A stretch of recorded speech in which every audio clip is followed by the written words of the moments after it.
Craft matters, in small ways, like how a coffee is brewed, and in not so small ways, like how your money is cared for, which is why for 160 years, UBS has elevated banking to a craft, tailoring unique strategies that combine human expertise with the latest technologies, all happening across 24 time zones and 12 key financial hubs, with you at the heart of it all.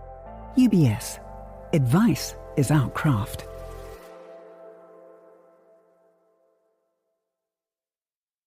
You're listening to The Globalist, first broadcast on the 13th of November 2025 on Monocle Radio. The Globalist in association with UBS.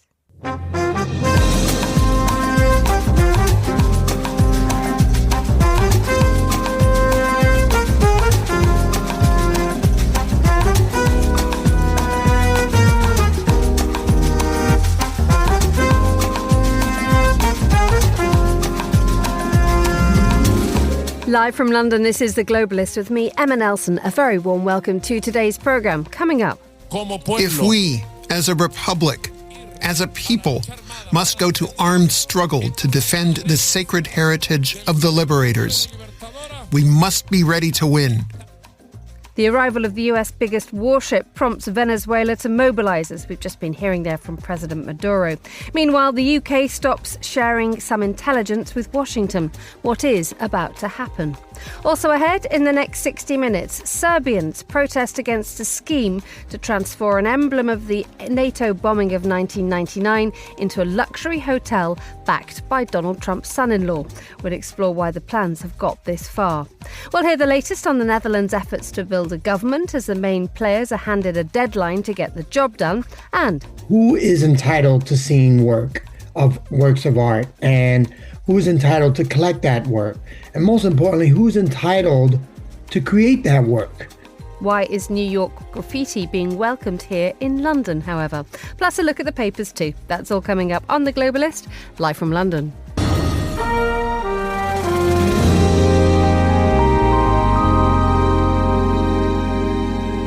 First, a quick look at what else is happening in today's news. President Trump has signed a bill to end the 43-day shutdown of the US government.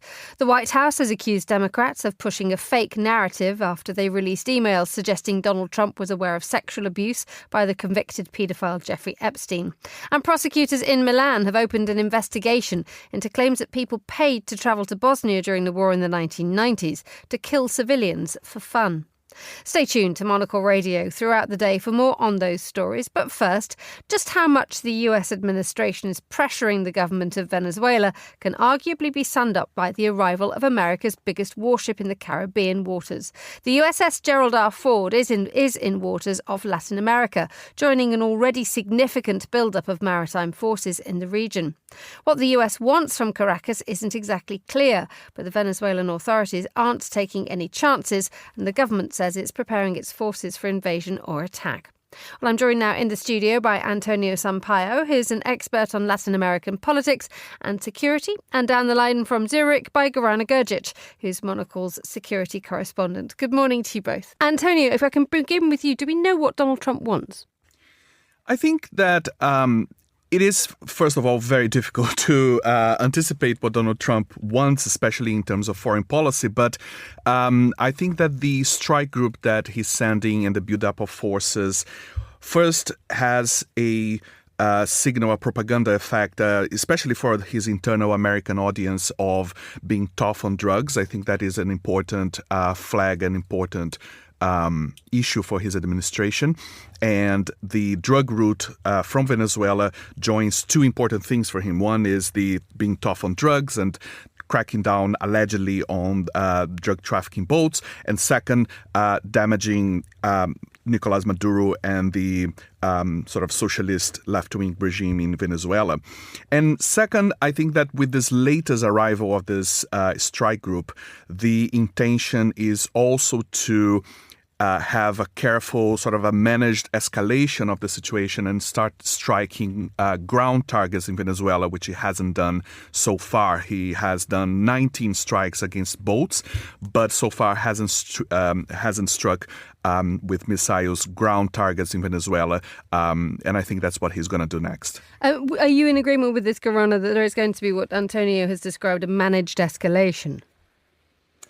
Well, I mean, it's hard to read what Donald Trump is going to do next, but all the signs are pointing to some sort of escalation given the build-up. I think that at the moment, the sort of opportunities for off-ramp are only there if basically Maduro steps down, which is what Trump has been signaling that should happen, that his days are so to speak, numbered, as he said in a recent interview. But the kind of mechanics of what's going to happen in the next days or weeks, I wouldn't necessarily wager that any of us know that how it might all play out. And of course, there is now a kind of attempt at deterrence coming from the Venezuelan side. So it's not like Venezuela will just stand there idly if it gets attacked. And then it's anyone's bet what happens next. Antonio, what is Trump's problem with Nicolas Maduro? Yes, left-wing,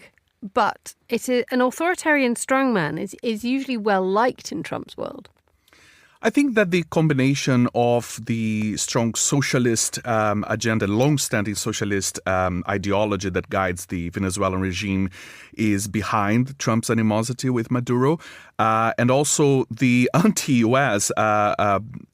Cause is a strong one and has been in Venezuela first for Hugo Chavez, the charismatic predecessor of Nicolás Maduro that started the Bolivarian Revolution, and Maduro carried it on. And I think that this anti-U.S. narrative and rhetoric has, reached Trump's ears and, joining the communist socialist ideology that he opposes and the anti-U.S. narrative in Venezuela. I think the two things played very well into Trump's card. And Gorana, this uncertainty that we're talking about here, I think I read that there's one academic who said that this is an incredibly unusual situation insofar as we are either on the verge of war or the verge of total normalization of relations between the United States and Venezuela. And there are positions of absolute extreme here, aren't they?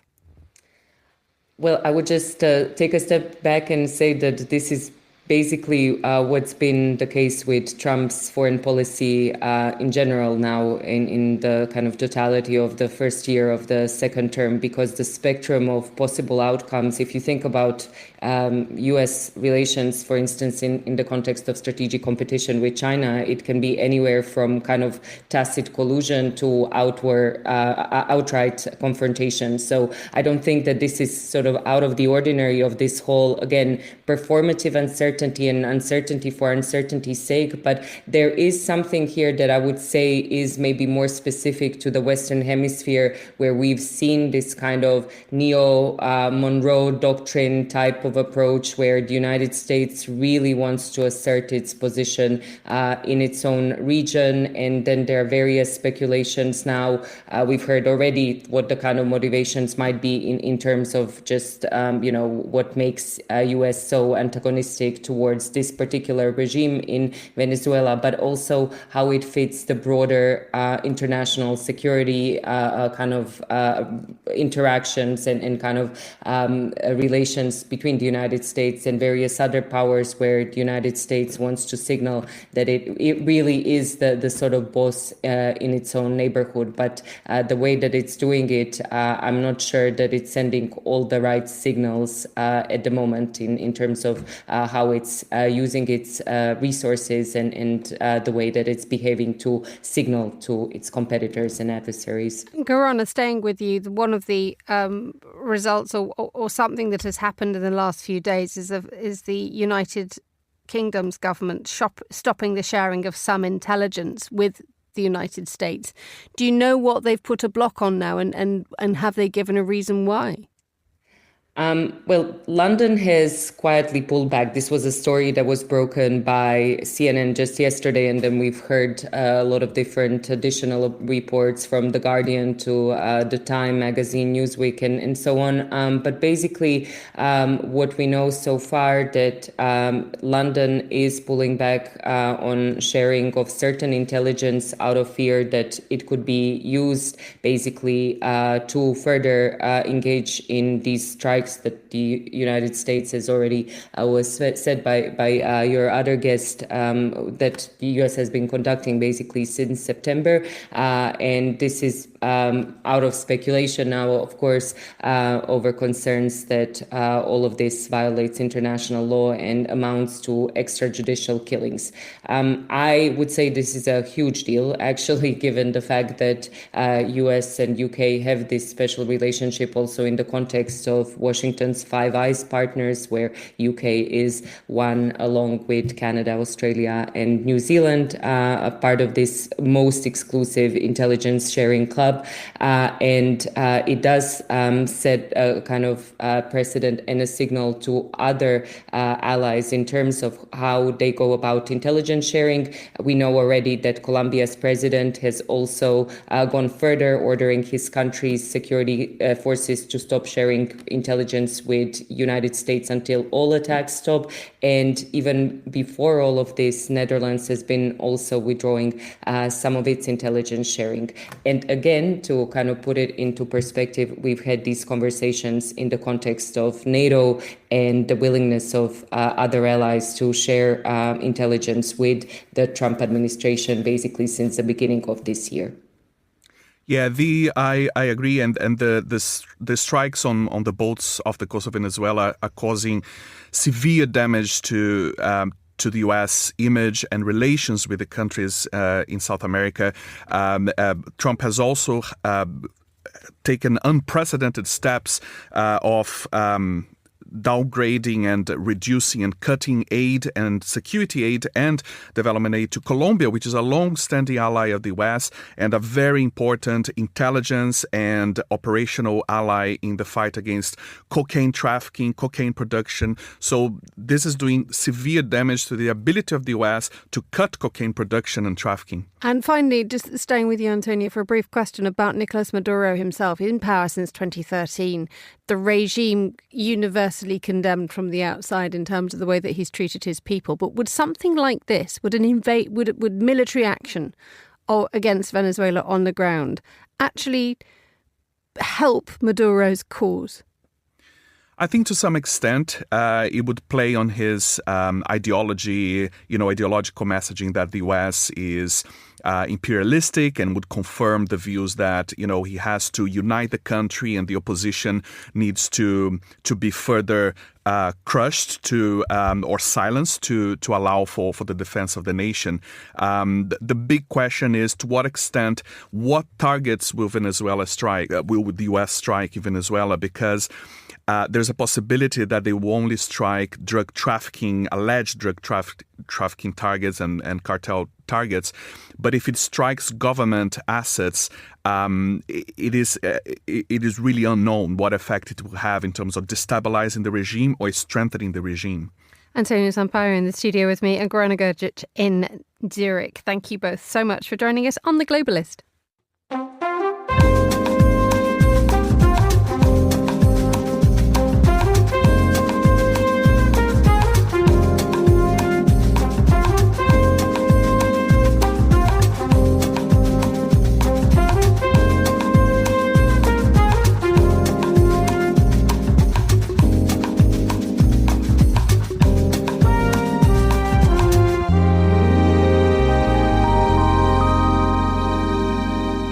It's 8:13 in Amsterdam, 7:13 here in London. Now, how long should it take to build a government? The Netherlands voted in snap elections last month, but the two leading parties have been given just 3 weeks to sort themselves out. A so-called scout has set the deadline for them.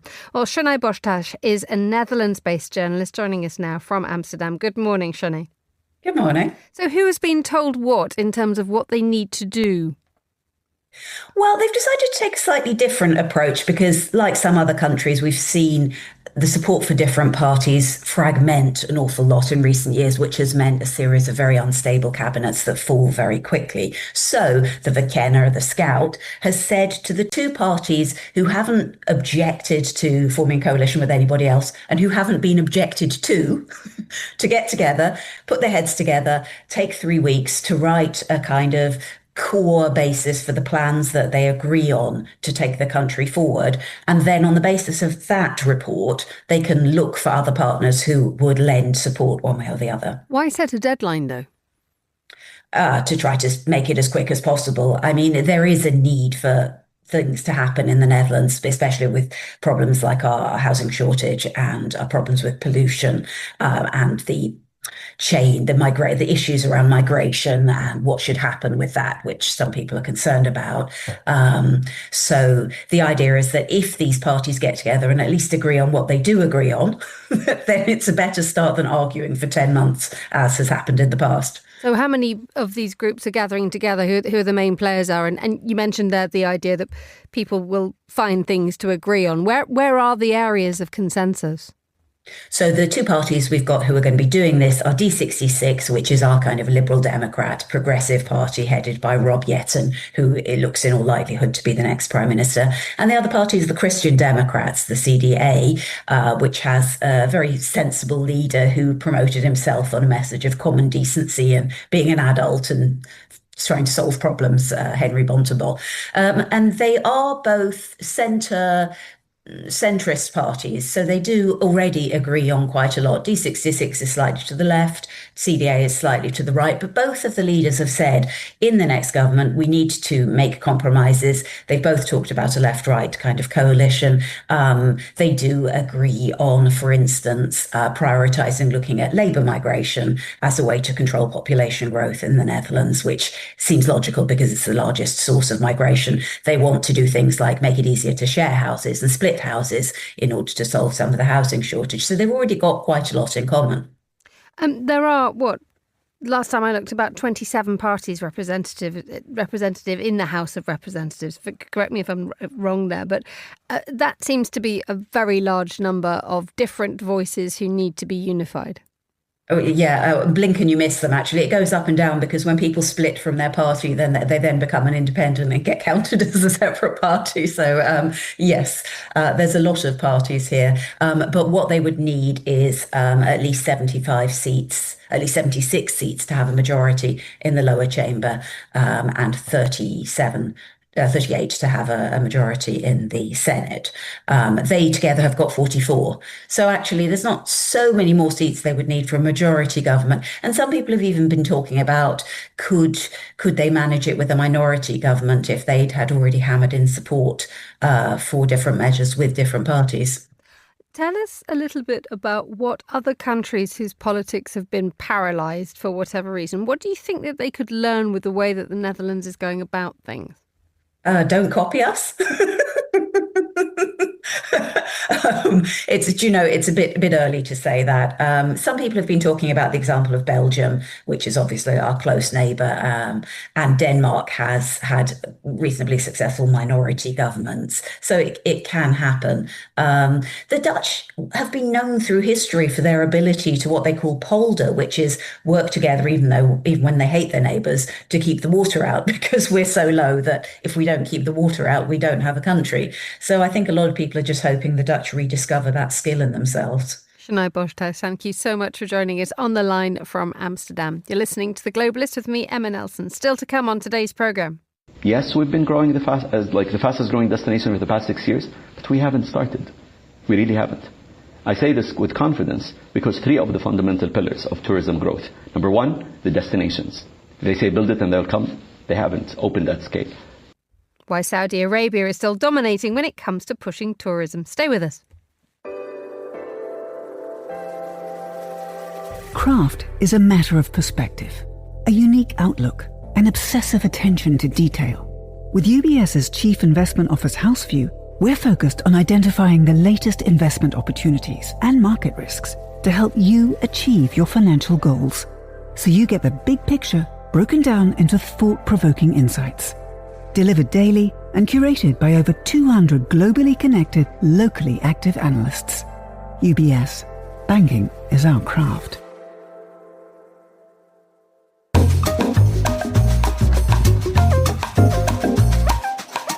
Let's have a look at today's newspapers. Joining me is Tourise Diasny, political journalist and author of Believable Lies, The Misfits Who Fought Churchill's Secret Propaganda War. How are you, Terry? Good to see you in the studio. Very well, thank you. Yeah. What have you been up to at the moment? How's the book going? It seems to be going well. I've done a few nice events, been travelling around to some nice bits of the country, hoping people will buy it for Christmas presents. There we go. You've had your advert there. Right. What have you spotted in the papers? Well, I mean, France is having a very solemn day today where they are remembering it's 10 years, can you believe it, since the attacks that we sort of remember now as the attacks on the Bataclan by Islamic State. But in looking at the coverage in all of the French papers, you're just reminded how huge this was and how widespread those terrible attacks were in Paris in 2015, you know, not only outside the Stade de France or outside cafes and all across Paris. And there is a big day of memorials and commemorations today in Paris. Emmanuel Macron is going to be there, of course, and Anne Hidalgo, the mayor of Paris. They're going to be inaugurating a memorial garden in the city. The bells of Notre Dame and of all the Paris churches are going to sound. And of course, you know, is a day to remember the victims, not only 130 people who died, 490 people who were injured, but of course all the survivors as well. And there are a lot of accounts in the papers, in Le Figaro, in Le Parisien, of you know, the real impact that this has had on the people who survived. Indeed, Le Parisien focuses particularly on just how surprisingly deep this now runs. There's a photograph of them of people paying tribute in Place de la République yesterday, ahead of the anniversary today. But you just see account after account of people who have actually got buried trauma because of this. People are afraid of getting on trains. People are afraid of loud explosions. I think there's afraid of being in public places with lots of people. Exactly, as well. Yeah. And children are being educated now how to hide under a table. And you know, in the account of in the event of an attack, it goes very, very deep into the French psyche, doesn't it?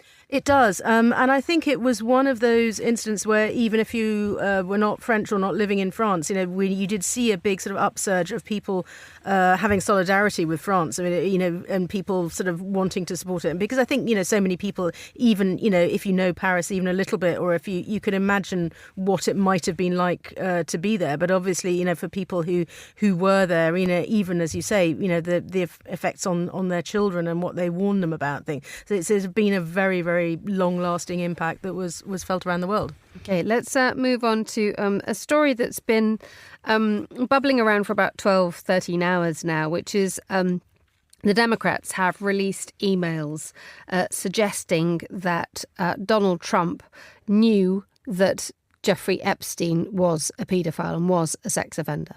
Yes, I mean, it is interesting how much has just been released now overnight. Obviously, part of it is to do with the fact that, you know, the Democrats now had enough votes to get even more documents released. 20,000 pages of emails from Jeffrey Epstein. But the earliest ones, some of those which were released, seem to suggest that Donald Trump, this has made the front pages of most of the UK papers this morning, suggesting, in the words of The Guardian, that Donald Trump knew about the conduct of the late sex offender Jeffrey Epstein, including an email in which Jeffrey Epstein said, of course, Trump knew about the girls, suggesting that Trump had spent hours with one of the victims, and that victim was named by the White House, in fact, as the late Virginia Giuffre, who was, of course, then involved with, you know, the former Prince Andrew. And it's just, I think, you know, people are going to spend, who are sort of fascinated by this, are going to spend days and days, I think, going through every single line of every single email. And it seems to include more emails with Peter Mandelson, of course, the former British ambassador now as well, who also had to resign over continuing contact with Jeffrey Epstein.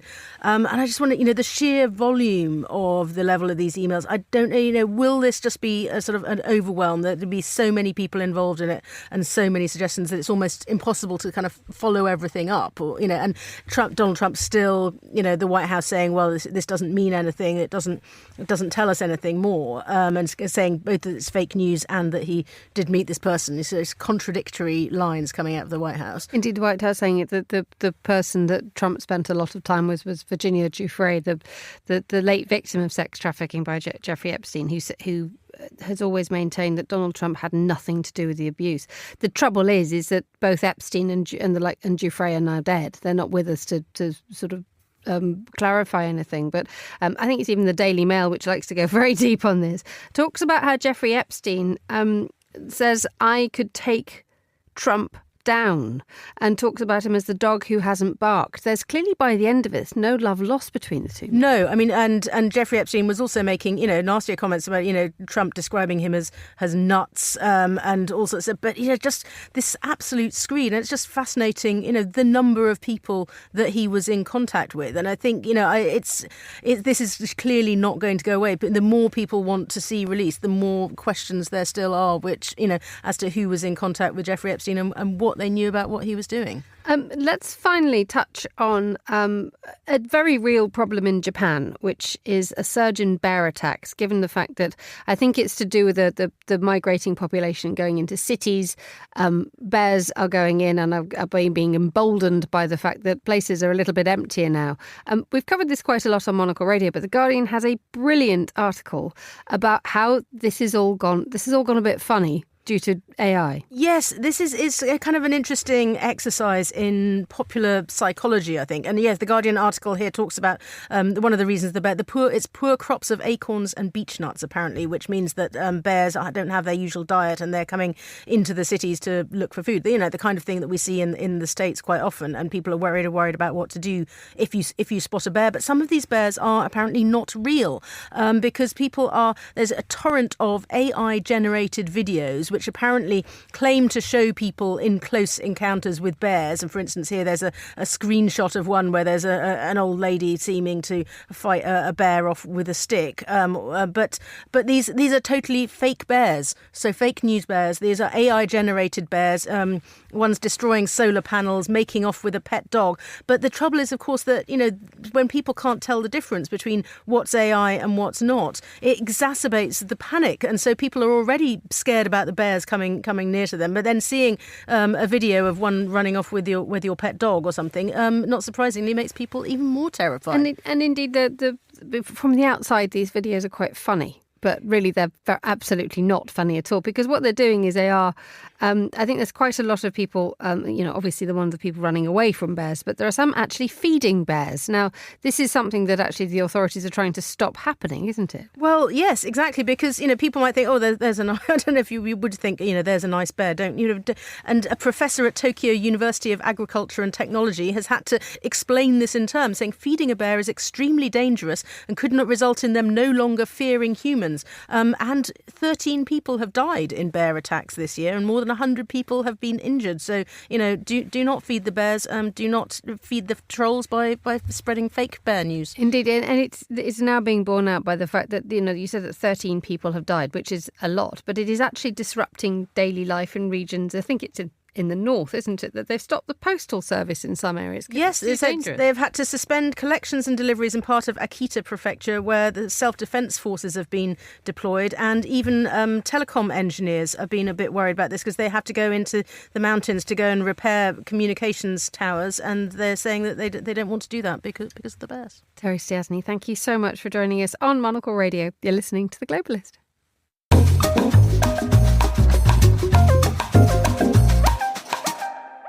And a look now at some of the other stories we're following today. President Trump has signed a bill to end the 43-day shutdown of the US government. It was passed by the US House of Representatives. Welcoming the breakthrough, he criticised the Democrats and said there should never be another shutdown. As we've been hearing in the paper review, the White House has accused Democrats of pushing a fake narrative after they released emails suggesting Donald Trump was aware of sexual abuse by the convicted paedophile Jeffrey Epstein. One of the messages said Mr. Trump spent hours at Epstein's house with someone described by Democrats as a victim of sex trafficking. The White House said the unnamed person was the late Virginia Giuffre and said Mr. Trump was not involved in any abuse. And prosecutors in Milan have opened an investigation into claims that citizens travelled to Bosnia during the war in the 1990s to kill civilians for fun.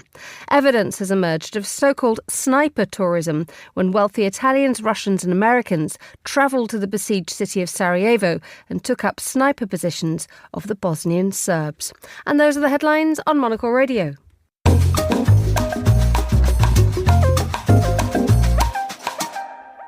The time in Belgrade is 8:38 a.m. Now, an effort to overcome the burden of the NATO bombing of 1999, or a tacky move to turn one of Serbia's most powerful anti-war symbols into a flash hotel.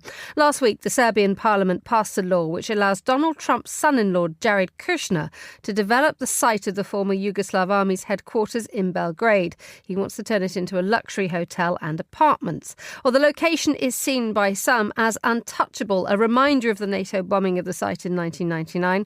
Over the weekend, there were widespread demonstrations against the plans. Well, I'm joined now from Ljubljana by Monocle's Balkans correspondent, Guy Deloney. Good morning, Guy. Good morning, Emma. Good morning, everybody. What an unbelievable meeting of two pieces of history. Just explain to us this site. The significance is huge, isn't it? It's historical, it's societal, and it's even architecturally important. Absolutely, all of the above. And I think this project and what the Serbian government has done by pushing through a special law to allow it to go ahead is possibly going to unite a really bizarre coalition of people against the project. Because let's look at it from the first impressions that you get if you're a visitor to Belgrade, because this is what I got. I knew that Belgrade had been bombed during 1999. That was when NATO had this campaign of airstrikes, which was designed to pressure the former president of Serbia, Slobodan Milosevic, into withdrawing his troops from Kosovo, where they'd been oppressing Albanian civilians. So that's the history of it. So you know there was a bombing campaign. But when you come into the city for the first time, and this still happens today, and it happened to me the first time I went to Belgrade in 2012, you will come along one of the city's main boulevards from the airport, and as you go along that boulevard, you will see this very obviously bombed-out complex of buildings on your right-hand side as you go into the city. And it's quite an extraordinary thing to see. It'd be like going along, Pall Mall and seeing an enormous complex of bombed-out buildings there in London, because that's where the Serbian government has their main buildings along this boulevard in Belgrade. The site is literally opposite the current main building of the Serbian government. So it's an utterly bizarre welcome to the city. And it's remained that way for 26 years because of this concern about what do you do with it. We want to remember that this happened. We want to remember that, A, we brought this upon ourselves in 1999, but B, also the people in Serbia died during those NATO bombing campaigns. And this is a memorial to them. And that's before we even get into the architectural significance of the site, which I can go into detail if you like, Emma. If you would, very briefly though, I'm not quite sure how you do detail with no time, but I'm sure you can do it if anyone can. Well, absolutely. So it's actually been, so it's one of the most significant architects in Yugoslavia designed the complex, Nikola Dobrovic, and he designed it in a very particular way. You've got two buildings either side of one of these roads that's coming up from the main railway station, and they're designed to resemble the Tourise Canyon in Bosnia, which was the site of the pivotal battle of the Second World War as far as the Yugoslav partisans are concerned. That was the one which turned the course of the war and enabled the partisans to liberate Yugoslavia, because they did it themselves. And this is something which is a great source of pride in the countries of the former Yugoslavia even today. So, that's very symbolically important. It was meant to be this welcome to the city. You come up the hill, you see this visual representation of the Tourise Canyon, and, that's all very important. But if that's going to be wiped away, what does that say about the respect for not just the history of Yugoslavia, the history of the partisans, but also Yugoslav architectural heritage, which gets a lot of international respect these days? So those who are suggesting that this actually would be a good idea are saying that this could overcome the burden of the NATO bombing of 1999. It would allow Serbia's people to enjoy a fresh start. Would it be easier to stomach from the Serbian point of view were it not Donald Trump's son-in-law involved? It would indeed. And I think it's a very fair point about, moving on, having a fresh start. You've had 26 years of having bombed out buildings in the centre of your capital. Maybe it would be better to have something else there. But it's the sensitivities of it. It's, if you're going to have a project on the site of the Defence Ministry buildings, if you decide that really they can't be saved and they've got to be demolished, you should be putting something there that's done sensitively, that's done with respect to both the partisans and the people who died in the 1999 bombings, plus Nikola Dobrovic and the heritage of Yugoslav architecture. And it should be something which is primarily Serbian, because you're on one of the city's main boulevards, you're right opposite the government building. This idea that you're, in essence, giving it to Donald Trump's son-in-law, who has been approved to put a Trump International Hotel on the site, absolutely is an extremely hard one to swallow. And the critics feel that, once again, we're seeing development in Belgrade, which has not been done transparently. This wasn't put out to tender. It wasn't like there was an international competition for the design of the new site. It's all just been agreed primarily between people at the very top of government and Jared Kushner and his company. Guy, we have a scant few seconds to address this, but in the headlines we were talking about how prosecutors in Milan are opening an investigation into so-called sniper tourism, when wealthy Italians, Russians and Americans travelled to Sarajevo and took up the Bosnian Serb sniper positions and killed people for fun. What do we know about this? Well, we know there was a film made in 2022 by a Slovenian filmmaker which went into this, but it was very light on, shall we say, evidence. It just had primarily one person who used to work for the army intelligence for the army of Bosnia and Herzegovina, so that's to say not the Serb side, and an anonymous source who was claiming that all of this went on. This was then picked up on by an Italian writer who's now submitted a complaint to prosecutors in Milan who've opened an investigation. That's caused a lot of headlines around the world. What I did was get in touch with my contacts who were with the British Army in Sarajevo during the war, and they told me they were both in Sarajevo and at the Serbian positions around Sarajevo where there was sniping going on. They never heard of, never saw any evidence of any sniper tourism, if you like, and they described it to me as an urban myth. But I would say watch this space. Monocle's Balkans correspondent Guy Deloney, thank you so much for joining us on the line from Ljubljana.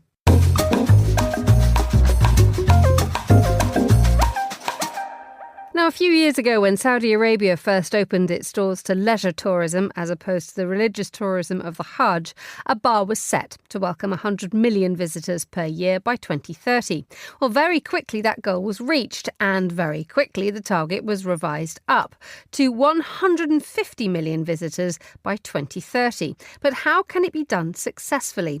Well, Fard Hamidaddin is the CEO of Saudi Arabia's tourism authority and organiser of Tourise. He says he's optimistic it can happen. We never expected domestic tourism will grow this much. What's happened? The pandemic happened. It was our greatest blessing. The Saudis visited their own country, and the prejudices that happen in every country were shattered by discovering how beautiful the villages and the other neighborhoods are. And then they were forced to visit those destinations, and now they visit them again and again by choice. Second is the response from the world has been phenomenal. People come in and tell the stories, and we have been getting excellent stories out there, and NPS sets the facts right. I mean, we have been having a very positive, healthy, positive NPS from our travelers. Lastly, how do I feel about the 150? If we jumped from low 60s to 116 last year, I'm sure you would agree that 150 would be easy, because honestly, yes, we've been growing the fastest growing destination for the past 6 years, but we haven't started. We really haven't. I say this with confidence because 3 of the fundamental pillars of tourism growth. Number 1, the destinations. They say build it and they'll come. They haven't opened at scale. Diriyah just opened 1 hotel out of 45. Qiddiya has not opened any single hotel. It's a whole city, and so on and so forth. Red Sea, Asir, mountains, and Adara, all the giga projects are still in the pipeline. Second, they say a global airline champion builds a destination, where Riyadh Air just started with 1. Saudi is coming with another 130 aircraft in the pipeline. That the expansion alone makes it the 13th largest airline in the world. And then they also say the third pillar is global successful airport hubs, build destinations. And we have 3 international airports in the making that will be global hubs. So what's not to make us believe it's going to be easy? That was Fahd Hamidaddin, who's the CEO of Saudi Arabia's tourism authority. He was talking to Monocle's Gulf correspondent Inzamam Rashid, who joins us now on the line back from Riyadh, but back into Dubai. Very good morning to you, Inzi. Morning, Emma. So is there a sense that despite the tremendous amount of self-confidence that the Saudi tourism industry possesses, is there a sense that 150 million visitors per year is realistically achievable and done well? I do think it's absolutely achievable. And I actually asked Fahad yesterday about how they actually got the calculations so wrong, because they had estimated 100 million and they surpassed that to 116, I think it was. And now they've revised the total to 150 million. And actually what they were saying is that they were genuinely surprised and shocked to see so many tourists flood into Saudi Arabia.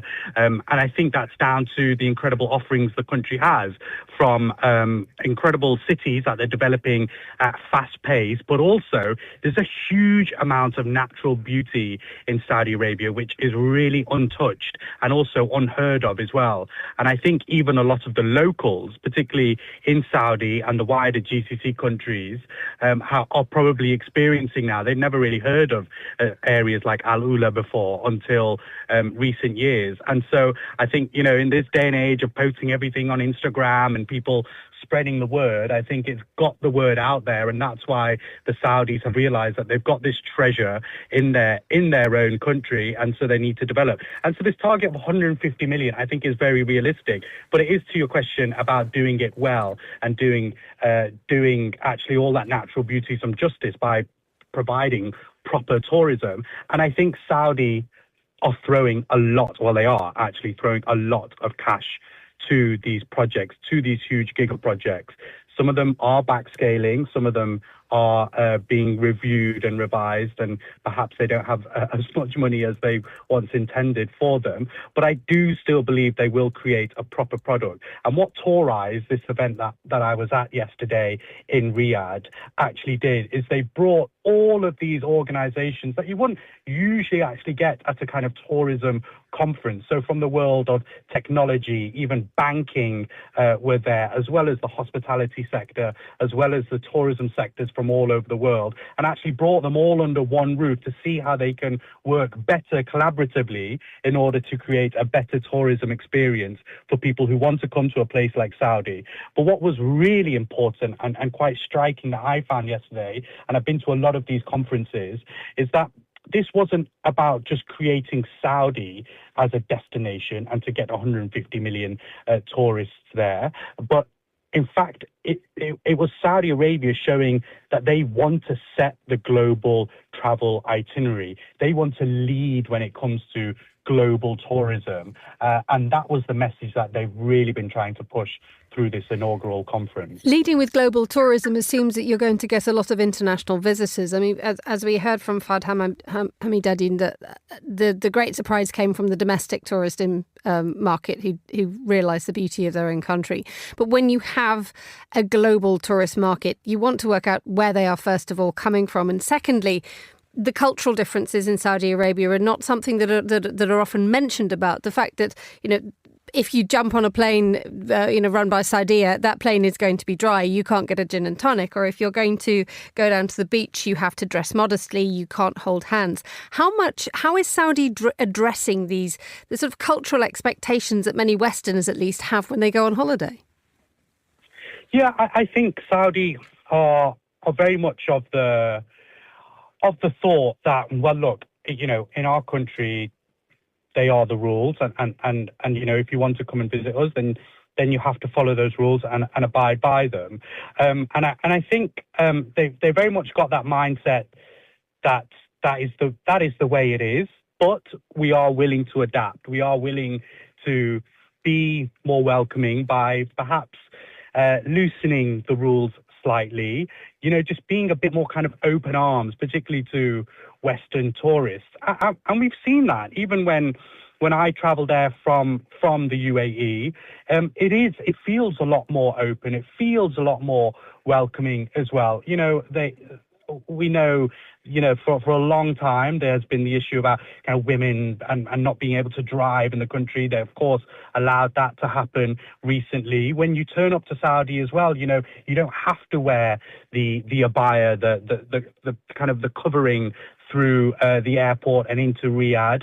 There are women out there in very kind of modern clothing as well for Saudi Arabia. And so I think they are being, a lot more open to that. And that will only happen more, Emma, when more people actually come into the country. And probably people who don't actually know about the rules will come in and they won't actually find that it is much of an issue. They'll let people go about their daily lives. And I think that's something that Saudi wants to do. They want to be more open. That's the way that they are going to get more people coming into the country. And actually, it is a pretty attractive prospect to a lot of people coming there as well. That element of privacy, that element of kind of being a bit more modest as well. But I don't think it will be long before hotels, before public venues will actually be serving a gin and tonic soon. Insamam Rashid in Dubai, thank you so much for joining us on The Globalist.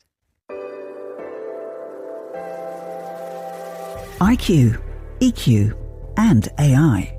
3 components key to the craft of innovation at UBS. Because to stay ahead in a rapidly evolving age, you need a partner with decades of experience, endless passion for the work, and a finger on the pulse of leading technologies. Bridging human expertise with artificial intelligence, all to elevate you. UBS. Banking is our craft.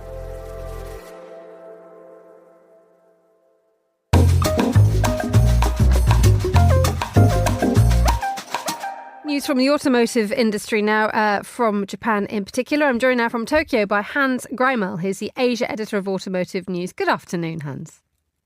Good afternoon. Thanks for having me. Delighted to have you on the radio. Welcome to Monocle Radio. So tell us about what's happening with the Japanese automotive industry.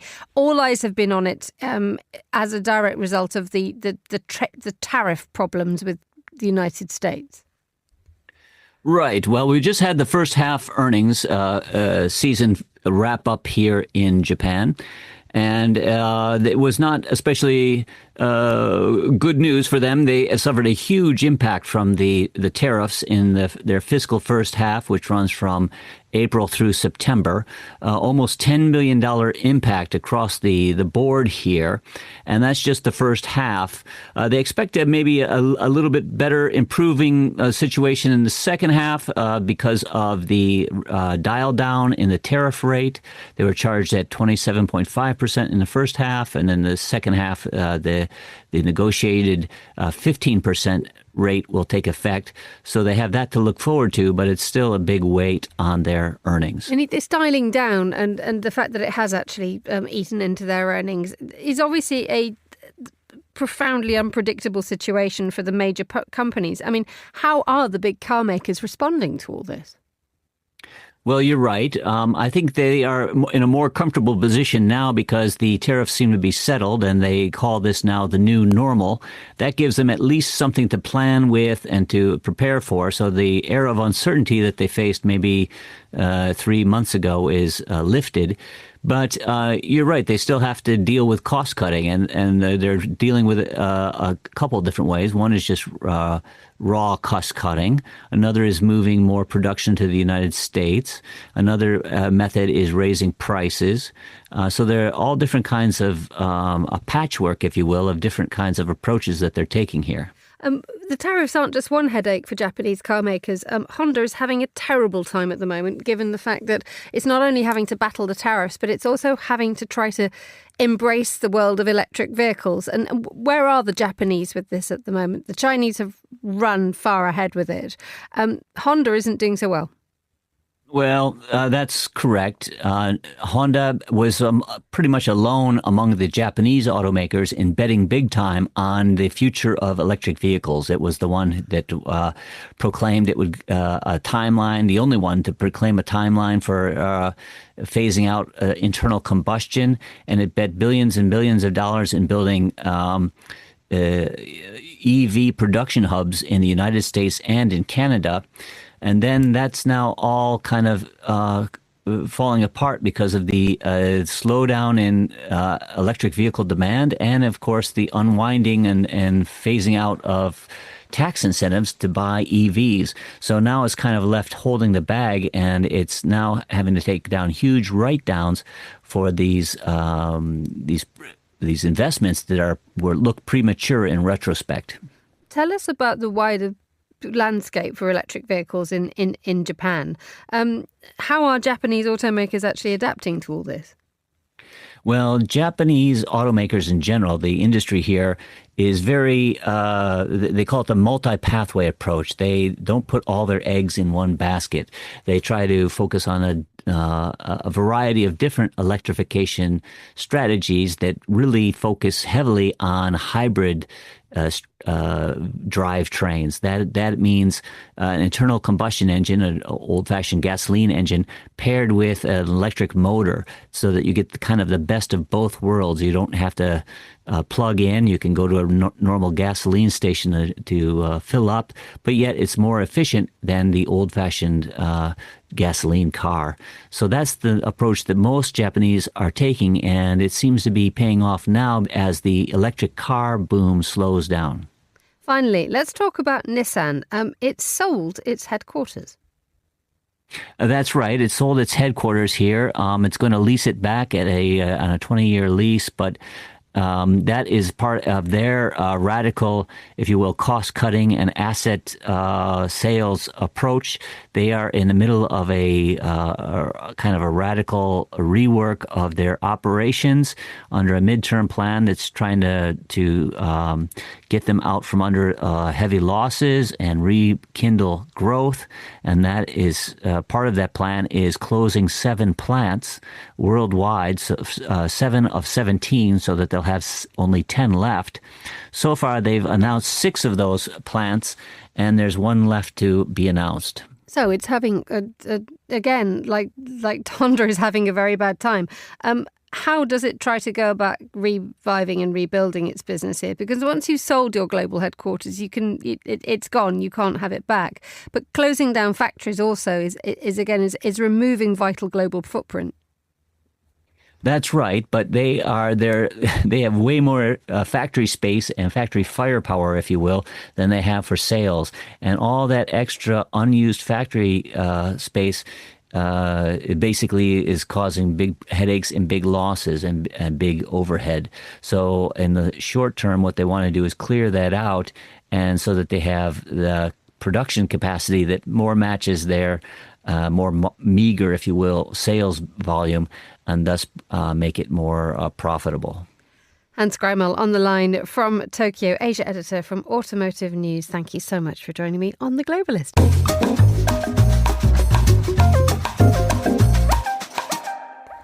Now, in the 1970s, a New York graffiti pioneer, Lee Quinones, started to create art on what he called his moving canvases, the New York City subway. Well, a forefigure in the world of graffiti, with features at the Whitney and MoMA, Quinones argues his medium became a coded language of identity for minorities.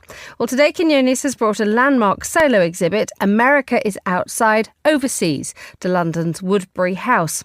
And Monocle Radio's Anita Riotta talked with him about his career. She began by asking him from one New Yorker to another how the city shaped his art. I think what shaped my art at the time in New York City is that New York City is always reinventing itself. Every day, every minute of the day. I always call it the 24-hour play that never ends.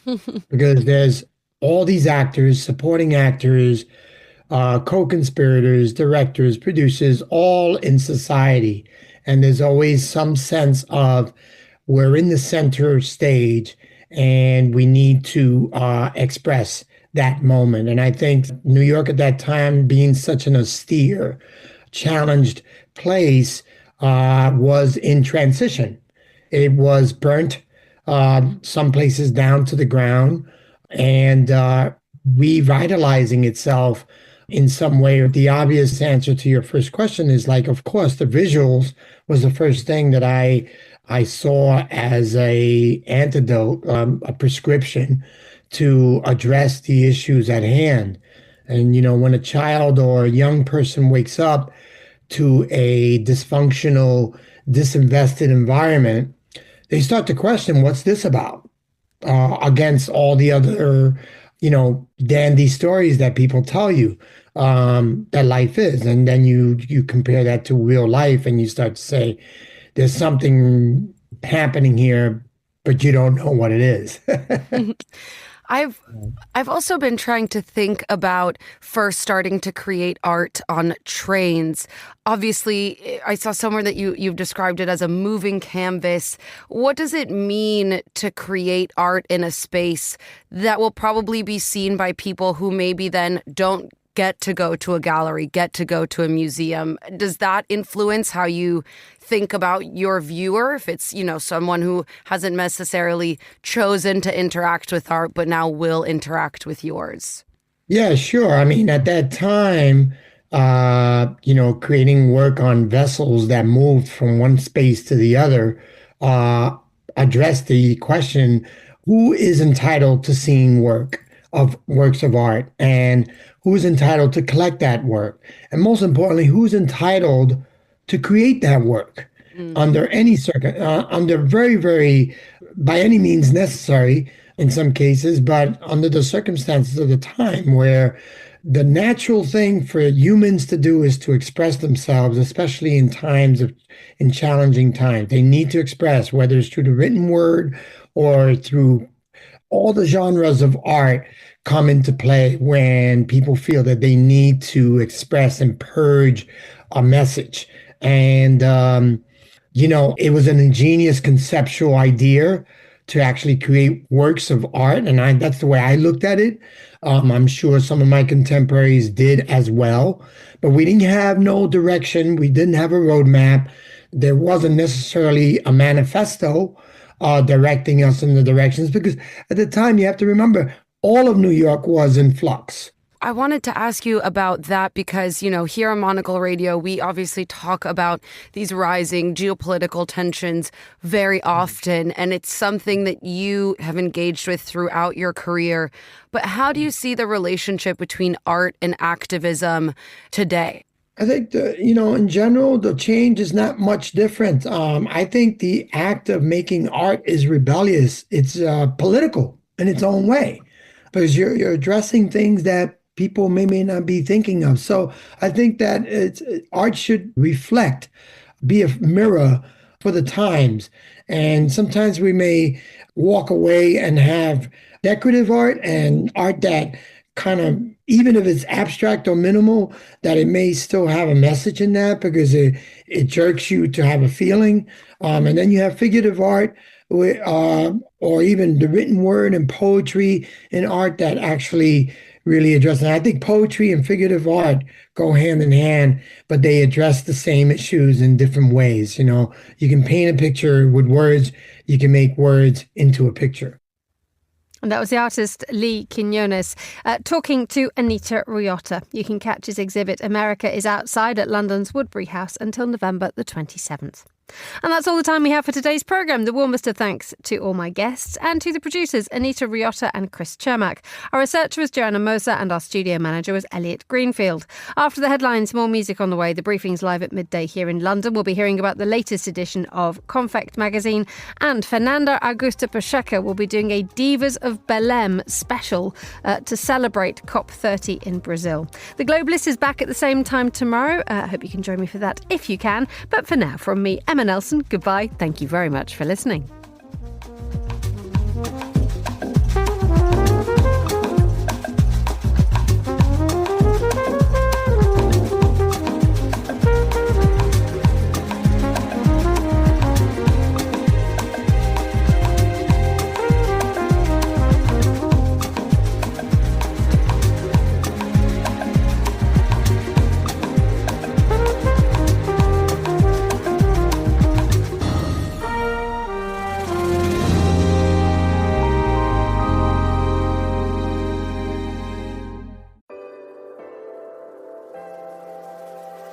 With UBS, you have a truly global partner, incorporating new technologies, innovative approaches, and unexpected opportunities, leading you to insights that help answer the questions that matter, delivered with passion, care, and unmatched expertise. Because it's about rising with the dawn each day, knowing that we can do even better. That's what banking is to us. Not just work, but a craft. UBS. Advice is our craft.